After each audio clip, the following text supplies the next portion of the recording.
दिल्लीत उद्धव ठाकरे यांनी संजय राऊतांच्या निवासस्थानी पत्रकार परिषद घेत भाजपवर जोरदार घणाघात केला। देशात हुकुमशाही येईल अशी भीती नाही, तर हुकुमशाही आल्यातच जमा आहे अशी टीका उद्धव ठाकरेंनी केली आहे। तसं सगळे ठग आहेत, हे भाजपत गेल्यामुळे आम्ही ठगमुक्त झालो अशी टीकाही उद्धव ठाकरेंनी केली। दिल्ली आणि झारखंडच्या मुख्यमंत्र्यांना झालेल्या अटकेवरून शरद पवारांनी केंद्र सरकारवर हल्लाबोल केला। विरोधी पक्षाच्या नेत्यांना तुरुंगात टाकलं जातंय। केंद्र सरकारची ही कृती म्हणजे लोकशाही आणि संविधानावर हल्ला आहे, त्याला वाचवण्याची जबाबदारी आपली आहे असं पवार म्हणाले। तर अब की बार भाजप तडीपार या घोषणेचा पुनरुच्चार शिवसेना पक्षप्रमुख उद्धव ठाकरेंनी केला।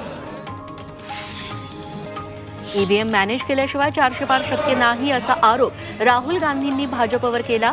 मॅच फिक्सिंग शिवाय भाजप 180 सुद्धा पार करणार नाही असं आव्हानही त्यांनी दिलंय। तसं संविधान संपवण्यासाठी मॅच फिक्सिंग। अमृत नोनी आर्थो प्लस ये एक प्रूवन फॉर्मूला है। इसमें मौजूद नोनी फल के गुण और आयुर्वेदिक जड़ी बूटियां शरीर को जरूरी पोषक तत्व देने के साथ साथ हड्डियों और जोड़ों के घिसने, उनमें होने वाले सूजन और दर्द को रोकने में मदद करता है। दर्द मुक्त जीवन के लिए अमृत नोनी आर्थो प्लस। सुरू असल्याचा घणाघात त्यांनी पंतप्रधान मोदींवर दिल्लीतील रामलीला मैदानातून केला।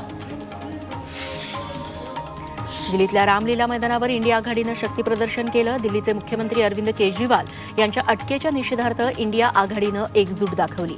यावेळी बोलताना राजद नेते तेजस्वी यादव यांनी भाजप आणि मोदींवर जोरदार टीका केली। मोदींची गॅरंटी फसवी आहे हे सांगताना त्यांनी अभिनेता गोविंदाचं गाणंही सादर केलं।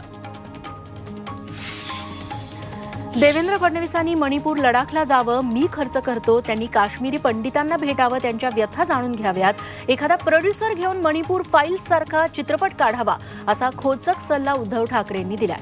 कालच फडणवीसांनी राहुल गांधी जर सावरकर सिनेमा पाहणार असतील तर माझ्या खर्चानं पूर्ण थिएटर बुक करायला तयार आहे असं म्हणाले होते। त्यावर ठाकरेंनी हा टोला लगावलाय।